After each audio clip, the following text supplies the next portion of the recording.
माननीय मुख्यमंत्र्यांनी सांगितलंय, फटाके वाजवा पण धूर सोडू नका आणि आवाजही करू नका. असे फटाके फक्त आघाडी सरकारच्या दुकानात मिळतात.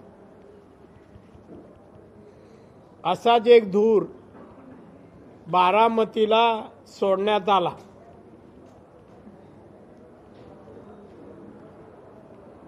त्याला आवाजही नव्हता, धूरही नव्हता, वास होता.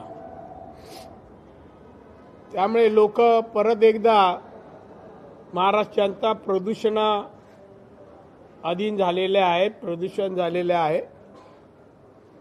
बऱ्याच दिवसांनी मी तुमच्या समोर येतो आहे का बरेच फटाके उलट सुलट पत्रकारांचे आवाज ऐकत होतो. त्यात गेले 2 दिवस संजय राऊत यांचा अग्रलेखही मी वाचला. देशामध्ये विधानसभा लोकसभेच्या काही पोटनिवडणुका झाल्या आणि या पोटनिवडणुकांमध्ये एक जागा हवेलीची, दादर हवेलीची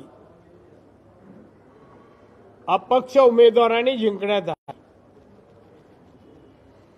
शिवसेनेने मात्र डंका सुरू केला, आम्ही जिंकलो, महाराष्ट्राच्या बाहेर आम्ही जिंकलो. मग डंका पिटतायत सगळे. मुद्दाम मी त्या उमेदवाराची निशाणी मागून घेतली तर त्या उमेदवाराची निशाणी फलंदाज बॅट घेऊन उभा आहे अशी ती निशाणी आहे. पण दुसऱ्यांच्या मुलाचे बारशे करायची सवय शिवसेनेला आहेच. तसं त्या डोलकर निवडून आला, आडेलकर, आणि त्याबद्दल शिवसेना आम्हाला मोठं यश मिळालं, आम्ही आता दिल्ली काबीज करणार. हे लिखाण करताना मला असं वाटतं भान नसणार त्या व्यक्तीला. रात्री जे करायचं ते दिवसा केल्यामुळे असा परिणाम होतोय का मला माहित नाही. संजय राऊत यांचा अहो आमचे 303 पेक्षा जास्त आहे, बहुमतात आहे मोदींचं सरकार. तुम्ही एक नाही तिथे धडक मारणार. धडक कशी असते माहित नाही वाटतं. दिल्लीला धडक मारायला आलं तर डोकं राहणार नाही जागेवर. डोक्याविना संजय राऊत दिसेल तिथे. आणि भारतीय जनता पक्षावर, मोदी साहेबांवर टीकेचा भडीमार चालू आहे. संपला आता यांचं म्हणे. अरे एक तर तुम्ही आता जे 56 आहात आमदार महाराष्ट्रात, ते मोदी साहेबांमुळेच निवडून आलेला आहात. अन्यथा 8च्या वर जात नाही तुम्ही. अनेक वृत्तपत्रांनी अनालिसिस केलं, त्याच्यात 8च आकडा होता. ही मोदींची मेहरबानी. तेव्हा युती केली आणि मग गद्दारी केली आणि मुख्यमंत्रीपद मिळालं. हेच मुख्यमंत्री आता काय बोलतात मला काय कळत नाही. पत्रकारांना त्यांची भाषा कळते. TV 9 असेल कुठेतरी, त्यांना तर फारच कळते. चौफेर फटकेबाजी आणि ती उद्धव ठाकरे. अरे काय शब्द सुचत नाही. चौफेर फटकेबाजी मीडियाने सांभाळलंय काही लोकांनी. काय झाली चौफेर फटकेबाजी बारामतीला गाडीतून उतरे, समोर अजित पवार आले, हात मिळवला. सेम टू यू पवार साहेब. मला कळलं नाही सेम टू यू कशाबद्दल बोलले. सध्या महाराष्ट्रात बऱ्याच धाड पडत आहेत, बऱ्याच जणांना नोटीस जात आहेत, बऱ्याच जणांचे जप्त होत आहे, बरेच जण वेटिंग लिस्टवर आहेत. त्यामुळे सेम टू यू बोलले का मला माहित नाही. आहे तुमच्या पाठोपाठ आम्ही. असं सांगायचं असेल कदाचित. काय कौतुक हो. मी मुद्दाम काही गोष्टी उद्धवजी ठाकरे मुख्यमंत्री यांनी काही दिवसापूर्वी पवार साहेबांबद्दल हे सरकार बनायच्या अगोदर जे उद्गार काढले ते मुद्दाम वाचून दाखवतो. म्हणजे हे कुठल्या प्रवृत्तीचे आहेत. मुख्यमंत्री पदावर बसवलं म्हणून पलटी खाल्ली, निष्ठा विकली. बघा वाक्य, पवार साहेबांना विनंती आहे धरणाच्या आतमध्ये अजित पवारांना नेऊ नका. काँग्रेस राष्ट्रवादी म्हणजे अधूमेंदूची लोक आहेत. प्रत्येक ठिकाणी सिंचनाचे प्रकल्प तुमच्या दिवट्यांनी कसे अर्धवट टाकून बांधून टाकले, कसे पैसे गेलेत हे जाऊन बघा, मुद्दाम बघा. उद्धव ठाकरे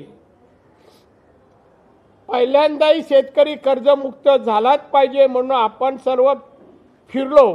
मी स्वतः फिरलो तेव्हा हेच तिकडे कृषी मंत्री होते. काय केलात तुम्ही पवार साहेबांना उद्देशून. काँग्रेस राष्ट्रवादी म्हणजे रिकामे डबके. उद्धव ठाकरे शिवसेना प्रमुखांनी गद्दारीने कोणाच्या पाठीत खंजीर खुपसून सरकार पाडले नाहीत. उद्धव ठाकरे म्हणतात साहेबांनी नाही केले, खंजीर खुपसली नाही, पुत्रांनी केलं. बीजेपीच्या पाठीत खंजीर खुपसून गद्दारी करून मुख्यमंत्री पद मिळवलं आणि जगाच्या पाठीवर किंवा महाराष्ट्रात असा मुख्यमंत्री झाला नाही. आज धिंडवडे निघतायत, काय बोलतात, काय करतात. लोकांचं काय, बारामतीला जायचा एक शेतकऱ्यांचा तरी प्रश्नावर बोलावं. दिवाळी तोंडावर आल्या एसटी कर्मचारी 30च्या जवळपास मृत्युमुखी त्यांनी आत्महत्या केली आहे, त्यांच्याबद्दल बोलावं.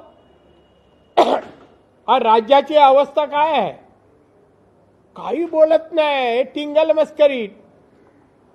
मस्करी खाली आहे तिच्या. सोनिया गांधीवर टीका करत बाहेर पडले, मग नाक घशात त्यांच्याच बरोबर सरकार बनवावं लागले. सोनिया गांधींनी तुमच्या लात मारली व तुम्हाला पक्षातून बाहेर काढले. सोनिया गांधींनी काढून टाकल्यानंतर तुम्ही लाचारीने पुन्हा त्यांच्याकडे गेलात. हे सगळं शरद पवारांना आहे ना. शरद पवारांसारखा लाचारपणा आमच्या रक्तात नाही. त्या शरद पवारांकडे लाचारीने जाऊन मुख्यमंत्री पद स्वीकारलं.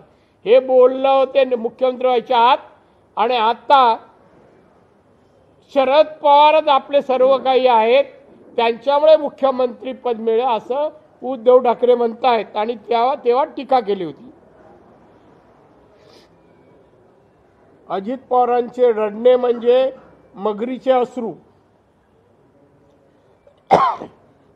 नशीब महाभारतात शरद पवार नव्हते, नाही तर तिथेही फोडाफोडी केली असती. शरद पवार हे लुडबुडे ज्योतिषी. बघा केवढी टीका आहे. आणि बारामतीला जाऊन किती कौतुक.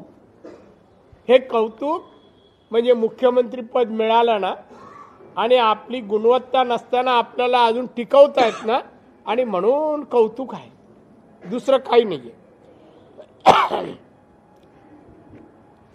भरपूर त्यांनी तिथे कौतुक केलं, त्यांचं विकासावर केलं. शेतीबद्दल काय बोलले नाही. शेती प्रकल्पाच्या एकाचं उद्घाटन केलं, पण काही बोलले नाहीत. शेतकऱ्यांबद्दल काय बोलले नाही, त्यांच्या आत्महत्याबद्दल काय बोलले नाहीत. आणि फक्त डायलॉगबाजी करून हिंदी पिक्चरच्या हिरोला विषय माहीत नसताना जे डायलॉग देतात ते बोलून दाखवते. तसे यांनी सांगितलं हे बोलले आणि परत आले.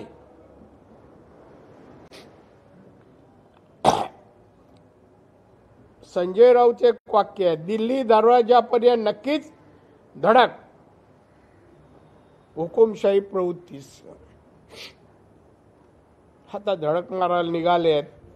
मगाशी बोललो, डोकं येईल का परत माहित नाही.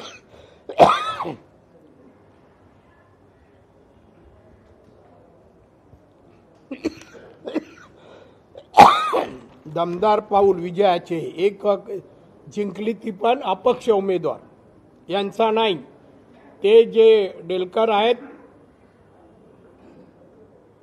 ते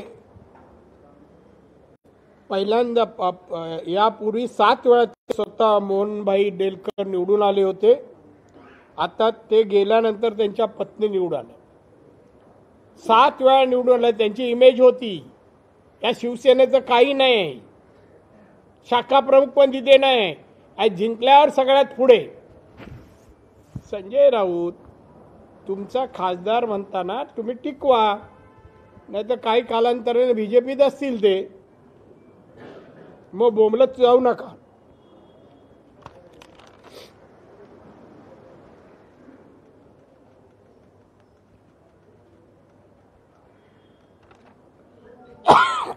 राज्यात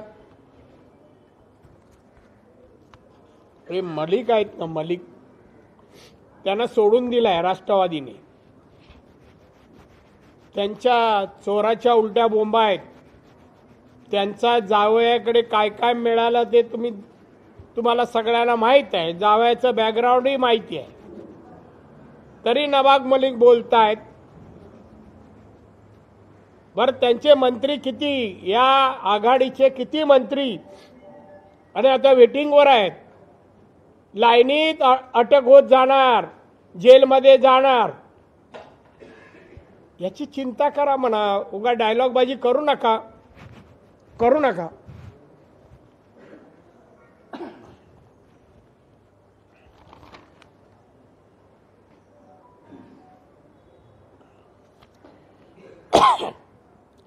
आणि म्हणून फटाके वाजवायची भाषा संजय राऊत यांनी करू नये. आणि मुख्यमंत्र्यांनी कोरोनावर जर मोदी साहेबांनी वॅक्सिन काढलं नसतं तर कोरोनाची महाराष्ट्रात मृत्यूची संख्या काय झाली असती याचा आधी विचार करा आणि मग मोदी साहेबांवर बोला. आणि म्हणून आता जी टीका होते आहे हे आकसाने होते आहे. एक तर मोदींमुळे यांचे 56 निवडून आले, 18 निवडून आले. पुढच्या वेळी लोकसभेला 8 येणार नाही आणि 25 विधानसभेला येणार नाही यांची अवस्था. आणि म्हणून तोपर्यंत हात धुवून घ्यायचं हे 3 पक्षांनी मोहीम चालवली आहे. आणि त्या मोहिमेमध्ये आता अटकले जात आहेत. त्यांच्या रेड पडल्यानंतर पत्रकार त्यांची बाजू घेत आहेत. हे काय देवळात गेले नव्हते, देवळातले पैसे मोजत नव्हते. एखाद्या ऑफिसमध्ये रेड पडते, हजारो कोटी रुपये सापडतात. हे कुठून आणले, कसे मिळवले हे प्रश्न यायला पाहिजे. हे पण विचारत नाही, उलट चौफेर फटकेबाजी म्हणतात. सुशांतच्या मर्डरमध्ये, दिशा सालेंच्या मर्डरमध्ये अजून काही निष्पन्न झालं नाही. किती हत्या, किती भ्रष्टाचार. ब्राउन शुगर तर ओपन आहे. अरे तुमची सत्ता येते का, येतो कसा माल, येतो कसा. अधिकाऱ्यांवर टीका करतायत पण आणणारे तुमची माणसं आहेत. सत्ता तुमची असताना माल आतमध्ये येतो कसा. याला सगळ्याला जबाबदार आताचं सरकार आहे. कोणाचंही लक्ष नाही, लक्ष एकच, हात धुवून घ्या, हात धुवून घ्या. आणि मग अशा बरबटलेल्या सरकारने कोणावरही टीका करू नये. भाजपवर करायचा नैतिक अधिकार नाही. देवेंद्र फडणवीसवर टीका करायचा नैतिकता नाही आहे. आणि म्हणून हे टीका कराल, तुम्हाला जशास तसं उत्तर मिळेल. आणि ही कारवाई उगाच होत नाही. जे पाप केलात ते पाप आता बाहेर येत आहे, ते तुम्हाला भोगावंच लागेल असं मला सांगायचं. आपल्याला काय विचारायचं विचारू शकतो. बाद में पहिला पूछिए ना, बाद में बोलूंगा. उल्लेख केला की काही खासदार सुद्धा शिवसेनेमध्ये राहणार नाही. भाजपच्या किंवा तुमच्या संपर्कात शिवसेनेचे काही खासदार आहेत का आणि त्याचा माझं वाक्य ऐकलं ना. आता आलेल्या खासदार जे आहेत त्यांना उद्देशून म्हणा. आज तुम्ही मिरवताय आमचे खासदार, आमचे अपक्ष आले तर कुठेही जाऊ शकतात. त्यामुळे आणि शिवसेनेला कोणाला सांभाळता येतच नाही.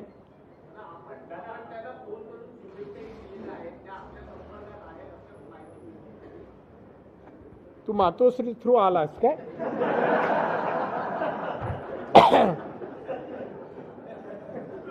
मला माझी बोलणं झालं पॉझिटिव्ह असलं का पहिली बातमी तुला, कधी लवकर पोचते ना तिथे.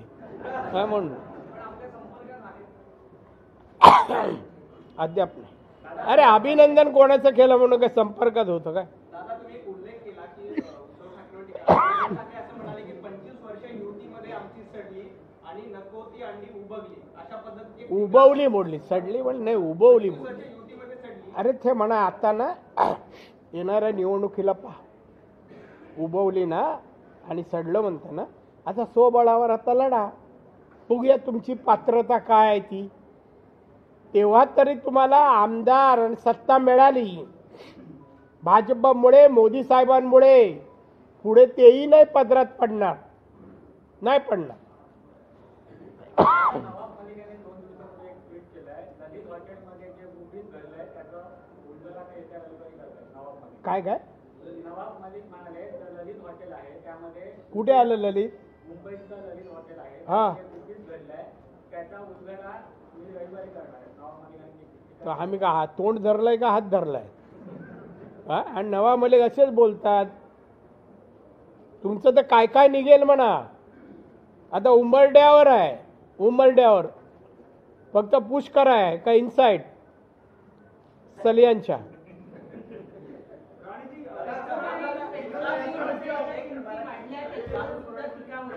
पेट्रोल आणि डिझेलच्या किमती ज्या वाढल्या होत्या आणि त्या कमी झाल्या, या दोन्ही मुद्द्यांवर पण टीका केली जाते.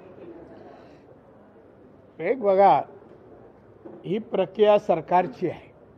इंटरनॅशनल भाव वाढले का आपल्याकडे पेट्रोल डिझेल होत नाही, आपण आयात करतो का ते वाढवावेच लागतात. कमी झाले का आपण कमी करूनही दाखवले आणि याही शिवाय होतील कमी. त्याचं राजकारण का करता?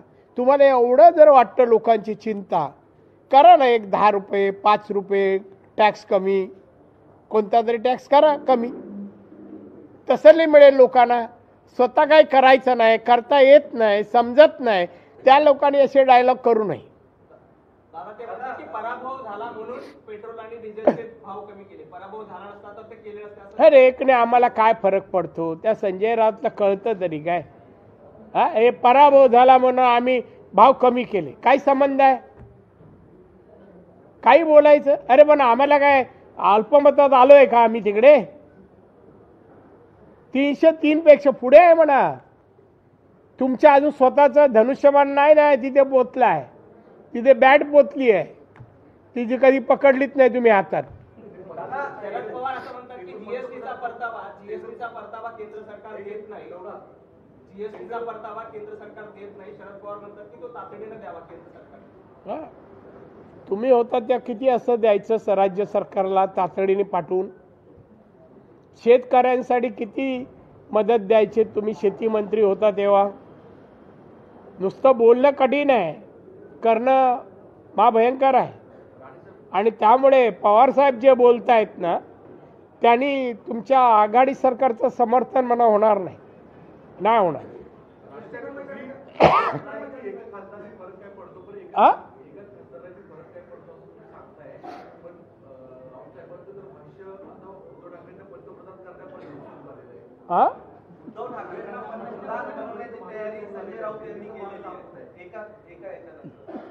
आणि तुम्ही मला तो मुद्दा उचलून धरलाय.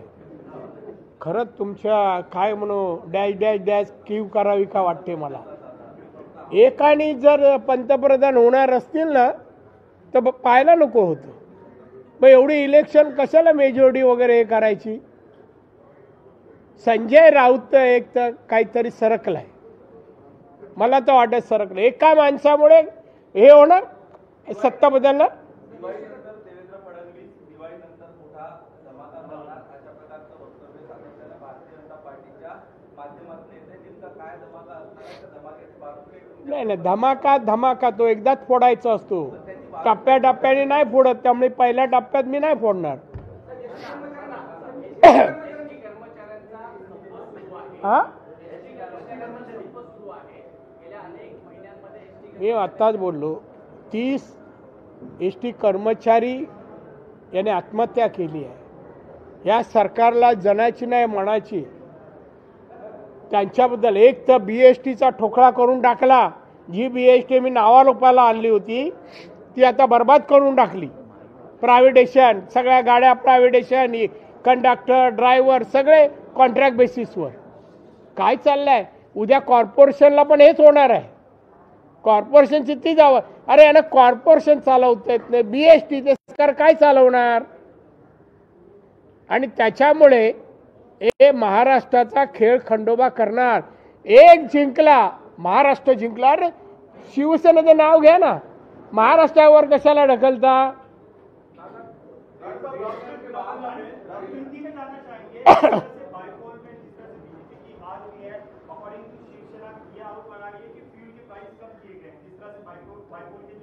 नहीं, मैं कुछ समझा ना भाई साहब.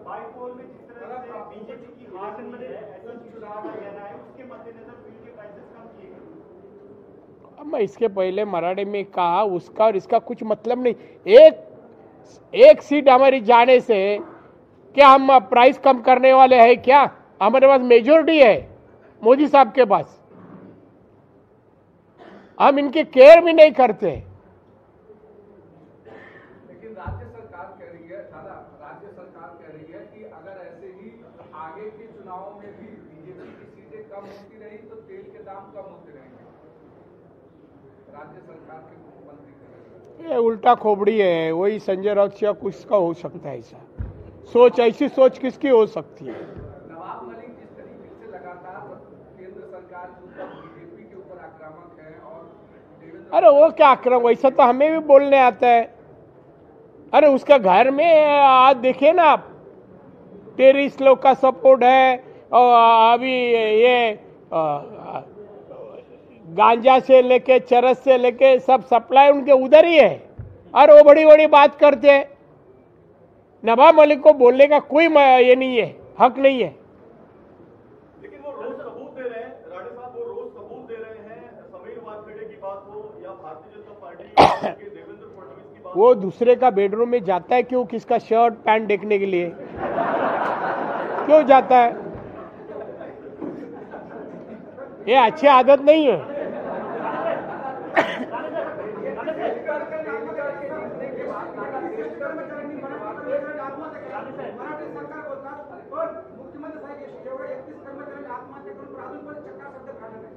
कशा काढतील ते, त्यांचं क्षेत्र नाही, ते काय जमत नाही. त्या मदत करणं, अमुक करणं, ST साठी काहीतरी केलं पाहिजे कर्मचाऱ्यांसाठी. एवढा विषय अजून कळला नाही त्याला.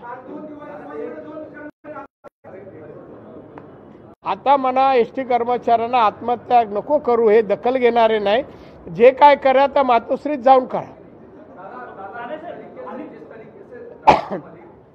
नवाब मलिक कह रहे हैं कि आने वाले संडे रविवार को एक बड़े होटल के ड्रग रैकेट का खुलासा करेंगे, वहां से रिलेटेड चीजें देंगे और एक बड़ा बॉम्ब फोड़ेंगे जिससे पूरी बीजेपी जल जाएगी. अरे बॉम्ब फोड़ने देना, धमकी किसको देते. अभी बॉम्ब फूट रहा है उन लोग का, मंत्रियों का, राष्ट्रवादी के लाइन से बॉम्ब फट रहा है, उसका आवाज भी नहीं आ रहा है. अजीत पवार ने सेम क्यों कहा था बाराबंकी. वो उद्धव ठाकरे को मालूम है आज मेरा कल तुम्हारा होएगा. ये सेम टू. आता ज्या पद्धतीने कारवाई केली जाते त्याच्यावर असा एक आरोप केला जातो की भाजप केंद्रीय यंत्रणांचा गैरवापर करून अशा पद्धतीच्या कारवाई करतात. गैरवापर करता येत नाही, कायदेशीरच करता येत. गैरवापर हे लोक करतायत.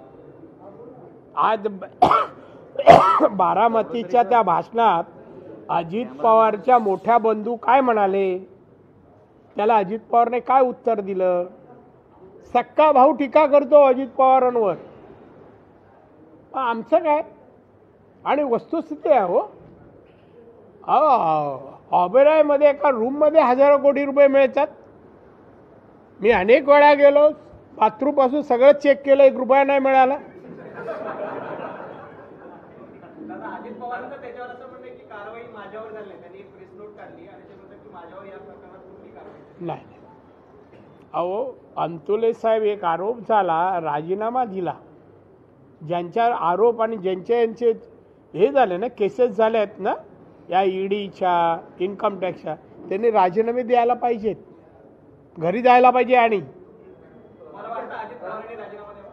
अजित पवारांनी राजीनामा मी सगळ्यांचं म्हणतोय, सगळ्यांनी, अजित पवार काय, सगळ्यांनी. अनिल देशमुख को पकड़ा है ईडी ने. अभी महाविकास आघाड़ी वाले बोल रहे हैं कि परमवीर सिंह का है, परमवीर सिंह को क्यों नहीं पकड़ा? परम सिंह हमारा आदमी है, उसका ही आदमी है.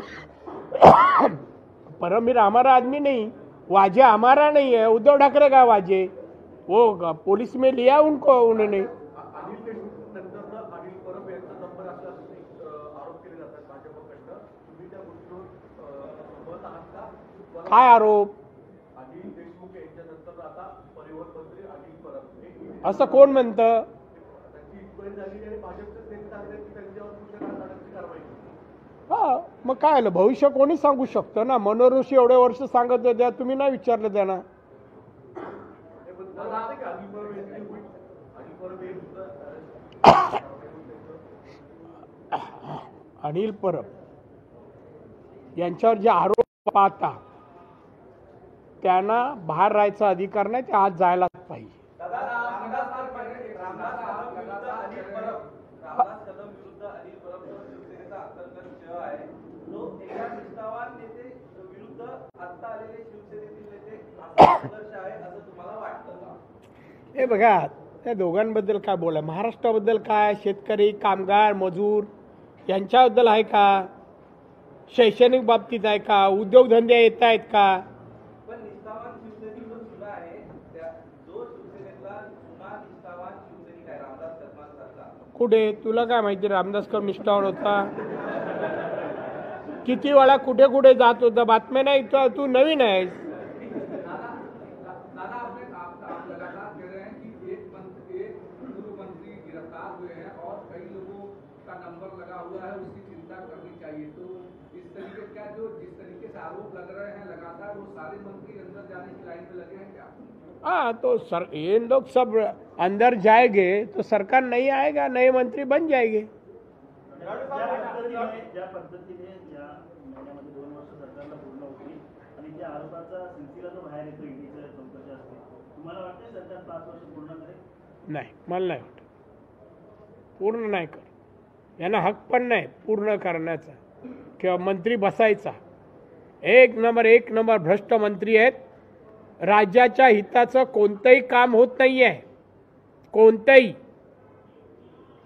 त्यामुळे ह्यांना एकतर सत्तेवर बसायचा अधिकार नाही आणि हे सरकार कोणत्याही क्षणी जाईल, त्यांना स्वतःला पण कळणार नाही. लेकिन करप्शन की वजह से ही जाएगी कि कोई दूसरी वजह होगी? हाँ, करप्शन की वजह से ही जाएगी सरकार या कोई दूसरी वजह? करप्शन की वजह से. अरे बस हो गया, दिवाली नहीं क्या तुम लोग को? हाँ, राणे साहब, आपका एक आरोप ये है कि महाराष्ट्र सरकार में जो मंत्री हैं वो भ्रष्टाचारी हैं, लेकिन इन्हीं मंत्रियों के खिलाफ केंद्र सरकार की एजेंसियों का इस्तेमाल हो रहा है, ईडी का इस्तेमाल हो रहा है, इनकम टैक्स का. ऐसा आरोप लगातार शिवसेना के प्रवक्ता भाई साहब आप बोलिए, करप्शन करते होंगे, इंफॉर्मेशन मिलता होगा तो ईडी का एजेंसी क्यों है, वो सीबीआई क्यों है? उनका काम ही वही है. बरं, उन्होंने जो काम किया पाया, कुछ इंक्वायरी में नहीं आया. ये 1000, अरे आप पूरा नौकरी करेगा तो भी आपको रिटायरमेंट में कि 5-10 लाख के ज्यादा नहीं मिलेगा. ये लोग सीआर में खाते हैं, लेते हैं और रखते हैं, तो पकड़ा गए. तो ये तो ईडी का काम है. लेकिन अरे उन लोग का आरोप को कौन बोलता है? अरे देखिए, चोरी करने के बाद हर जन बोलेंगे मैंने किया, मैंने एक इंक्वायरी कर रहा है दूसरा। अरे भाई तू चोरी किया पहला बोल ना, हाँ या ना। गोवा में होटल, इधर होटल, उधर होटल, कानून से ले ना। लेकिन अनिल देशमुख ही अकेले भ्रष्टाचारी है क्या? और भी तो बहुत सारे लोग हैं। उनका आरोप है कि अरे अनिल देशमुख कौन बोला? उसके और बाद में भी आए ना, अभी लाइन में है ना। अभी जेल थोड़ा खाली करने का काम चालू है, आस्ते आस्ते आ जाएंगे।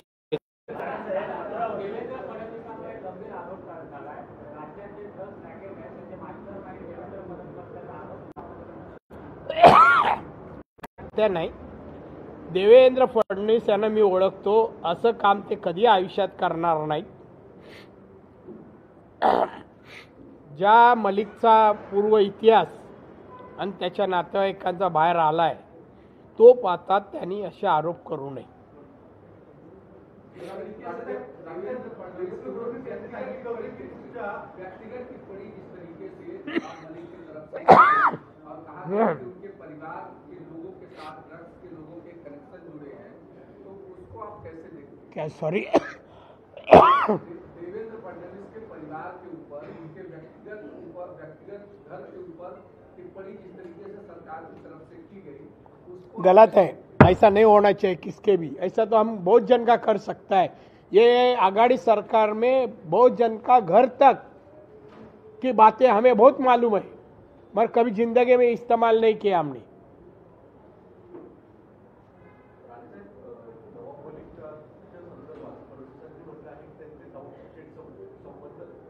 नवाब मलिक यांचे थेट संबंध दाऊदशी होते, याचे पुरावे पवार साहेबांना देखील असं त्यांचं नाव आहे। तुम्ही राजकीय वर्ष आहात, मुख्यमंत्री होता, तेव्हा सगळ्या महाराष्ट्रातल्या याचं न्याय नवाब मलिक यांचे खरंच त्यांची किंवा त्या आंदोलनाशी संबंध मी माहिती घेतोय, माहिती मिळाल्यानंतर बोली ज्यांची नावं घेतली ना त्यांचे संबंध। आघाडी सरकार दिवाळी अधिवेशनापूर्वी आघाडी सरकार दिवाळीपूर्वी दिवाळी हिवाळी अधिवेशन नाही, मला माहित नाही। मी माहिती करीन, सांगेन, कारण सध्या काय चाललंय मला माहित नाही। दादा, एकीकडे आपण जर बघितलं तर एसटी सेवा किंवा एसटी सुधारावी यासाठी सरकारने प्रयत्न केले जातात।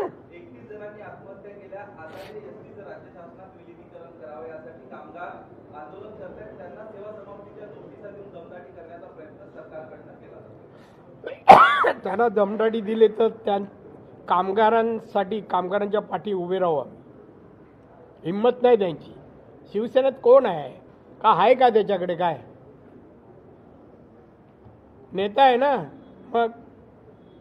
सेवा समाप्तीचे आदेश दिले कर्मचाऱ्यांना। हा, सेवा समाप्तीचे आदेश दिले कर्मचाऱ्यांना। 10 दिवस कर्मचारी आज डेपो बंद आहे, बाहेर आहे, डेपोच्या बाहेर। हा, सेवा समाप्तीचे आदेश दिले कर्मचाऱ्यांना। सेवा समाप्त करू असा पद्धतीचा सेवा समाप्त अंमलबजावणी होईपर्यंत याचं मंत्री समाप्त होईल। दादा, आता सरकारला लवकरच 2 वर्ष पूर्ण होतील, मात्र मागील 15 महिन्यात मुख्यमंत्री मंत्रालयात फिरतले नाहीत असं तर वृत्तपत्रकारांना चालतं, नाहीतर आम्ही एकाच दिवशी इकडे तिकडे का केवढी मोठी हे यायची। कॅबिनेटला नाही, मंत्रालयात नाही, कामं कुठली करत नाही, विषय माहीत नाही, नको त्या विषयावर भाष्य करतो। हे काय मुख्यमंत्री आहे काय? माझ्या आयुष्यात असा मुख्यमंत्री कुठल्याच राज्यात पाहिला नाही। मला वाटतं राज कपूर नंतर नाव घ्यावं लागेल।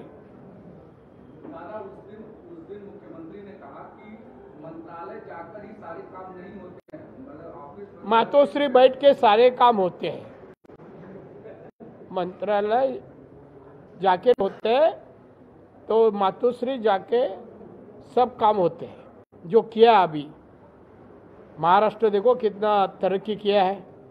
एक तो बोलने दे, उन्होंने एक कुछ काम किया लोगों के हित में। विमानतळाच्या उद्घाटनापूर्वी मुख्यमंत्री तुमच्या कानात काहीतरी बोलले, नेमकं काय बोलले? एवढ्याच जवळ का माझ्या कानात येऊ शकत नाही। नाही जवळ ते तिकडे होते, मी इथे होतो, म्हणून मला ऐकायला नाही आलं। मला विचारलं भांडी आणली काय? मला भांडी काय कळलं नाही। मला मी म्हणलं काय बोललात? मी जवळ गेलो, मी किती जवळ जाऊ शकतो त्यांच्या. हा नाही तर मी बोललो काय बोललात तुम्ही. नाही भांडी फोडणार आहे ना, मग भांडी घेऊन बोला आता फोडणार बोल सांगितलं आता फोडणार. मग मला चिडा झाली बोल फोडणार. नंतर आवाज बंद झाला. परत स्टेजवर उतरेपर्यंत माझ्याकडे पाहिलं नाही त्यांनी. पाहत होता ना ते कुठे म्हणत नाही चॅनलवर. बोललं पाहिजे. वाढवलं. महाराष्ट्राच्या मुख्यमंत्री पदाला का कलंक आहे. आता बस झालं रे आजच्या पुरतं. पाडवा आहे काय. अरे थांबा ए कांचा जितने पत्रकार उनको दे गिफ्ट.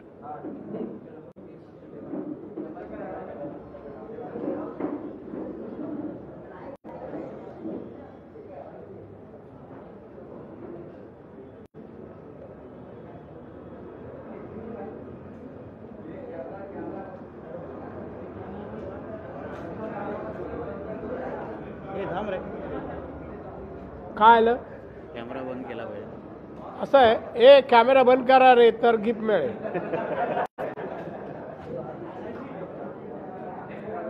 दिवाळीला द्यायला काय हरकत नाही.